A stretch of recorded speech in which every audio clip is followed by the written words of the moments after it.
ನಂಜನಗೂಡು ರಾಷ್ಟ್ರೀಯ ಹಬ್ಬಗಳ ಆಚರಣೆ ಸಮಿತಿಯಿಂದ 80ನೇ ಸ್ವಾತಂತ್ರ್ಯ ದಿನಾಚರಣೆಯನ್ನು ಶನಿವಾರ ನಂಜನಗೂಡು ತಾಲೂಕು ಕ್ರೀಡಾಂಗಣದಲ್ಲಿ ಅರ್ಥಪೂರ್ಣವಾಗಿ ಆಚರಿಸಲಾಯಿತು. ಕಾರ್ಯಕ್ರಮದಲ್ಲಿ ತಹಸೀಲ್ದಾರ್ ಡಾಕ್ಟರ್ ಸ್ಮಿತಾ ರಾಮು ಧ್ವಜಾರೋಹಣ ನೆರವೇರಿಸಿದರು. ನಂತರ ಪೊಲೀಸರು ಮತ್ತು ಶಾಲಾ ಕಾಲೇಜು ಮಕ್ಕಳಿಂದ ಗೌರವ ಪಥಸಂಚಲನ ನಡೆಯಿತು. ತಹಸೀಲ್ದಾರ್ ಮತ್ತು ಶಾಸಕರು ಪರೇಡ್ಗೆ ಗೌರವ ನಮನ ಸಲ್ಲಿಸಿದರು. ಬಳಿಕ ಮಾತನಾಡಿದ ತಹಸೀಲ್ದಾರ್ ಡಾಕ್ಟರ್ ಸ್ಮಿತಾ ರಾಮು ಅವರು 80 ವರ್ಷದ ಸ್ವಾತಂತ್ರ್ಯವನ್ನು ಆಚರಿಸುತ್ತಿರುವ ನಾವು ಸಂವಿಧಾನದ ಮೌಲ್ಯಗಳನ್ನು ಎತ್ತಿ ಹಿಡಿಯಬೇಕು. ಸ್ವಾತಂತ್ರ್ಯ ಹೋರಾಟಗಾರರ ತ್ಯಾಗವನ್ನು ನೆನಪಿಸಿಕೊಂಡು ದೇಶದ ಅಭಿವೃದ್ಧಿಗೆ ಪ್ರತಿಯೊಬ್ಬರೂ ಕೈಜೋಡಿಸಬೇಕು. ಯುವಜನರು ಶಿಕ್ಷಣ, ಕ್ರೀಡೆ ಮತ್ತು ಸಂಸ್ಕೃತಿಯಲ್ಲಿ ಉತ್ತಮ ಸಾಧನೆ ಮಾಡಿ ರಾಷ್ಟ್ರದ ಹೆಸರು ಬೆಳೆಸಬೇಕು ಎಂದು ಕರೆ ನೀಡಿದರು. ಶುಭಾಶಯಗಳನ್ನು ಕೋರಲು ಇಷ್ಟಪಡ್ತೇನೆ. ಎಲ್ಲರಿಗೂ ಗೊತ್ತಿರೋ ಹಾಗೆ ನಾವು 1947 ಆಗಸ್ಟ್ 15 ಏನು ಸ್ವಾತಂತ್ರ್ಯ ಪಡ್ಕೊಂಡ್ವಿ, ಆ ದಿನ ನಾವು ಸ್ವಾತಂತ್ರ್ಯ ದಿನಾಚರಣೆಯನ್ನಾಗಿ ಇಡೀ ದೇಶದಾದ್ಯಂತ ಮೂಲೆಯಲ್ಲೂ ನಾವು ಆಚರಿಸ್ಕೊಂತ ಬರ್ತಾ ಇದ್ದೀವಿ. ಎಲ್ಲರಿಗೂ ಗೊತ್ತಿದೆ, ಬ್ರಿಟಿಷರು 1600 ವ್ಯಾಪಾರಕ್ಕೆ ಅಂತ ಬಂದು ಇಲ್ಲಿ ನೆಲೆಗಳಿಸ್ತಾರೆ. ವ್ಯಾಪಾರಕ್ಕೆ ಅಂತ ಬಂದವರು ಆಡಳಿತವಾಗಿ ಪ್ರತಿಯೊಂದನ್ನು ಹಿಡಿತಾ ಇಟ್ಕೊಂಡು ನಮಗೆ ಸಾಕಷ್ಟು ಮೂಲ ಭಾರತೀಯರಿಗೆ ಭಾರಿ ಸಮಸ್ಯೆಗಳು ಆಗ್ತವೆ. ಹಾಗೆ ಕೆಲವೊಂದು ಡೆವಲಪ್ಮೆಂಟ್ಸು ಅವರಿಂದ ನೋಡ್ತಾ ಹೋಗ್ತೀವಿ.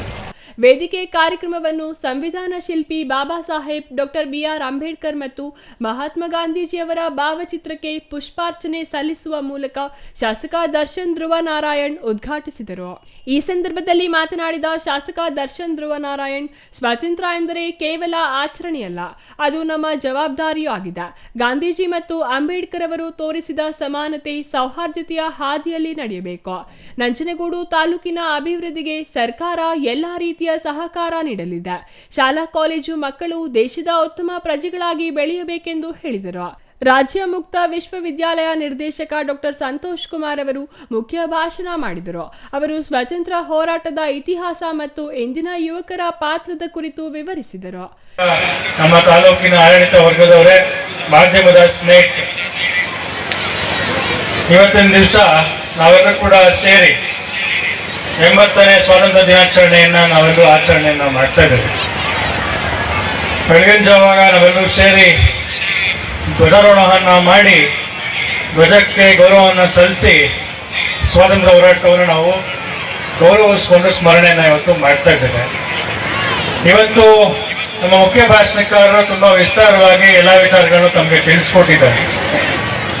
ಬಹು ಮುಖ್ಯವಾಗಿ ಇವತ್ತಿನ ದಿವಸ ನಾವೆಲ್ಲರೂ ಕೂಡ ತಿಳ್ಕೊಬೇಕಾಗ್ತಿರೋಂಥದ್ದು, ಯೋಚನೆ ಮಾಡ್ಬೇಕಾಗಿರೋಂಥದ್ದು, ಬಾಬಾ ಸಾಹೇಬರು ಅಂದು ಹೇಳಿದಂಥದ್ದು, ಸಮಾನತೆ ಇಲ್ಲದ ಸ್ವಾತಂತ್ರ್ಯ ಆಗ್ಲಿಕ್ಕೆ ಸಾಧ್ಯವೇ ಅನ್ನೋ ಪ್ರಶ್ನೆ ಇವತ್ತು ಎಲ್ಲರೂ ಕೂಡ ಮೂಡ್ತಾ ಇದೆ.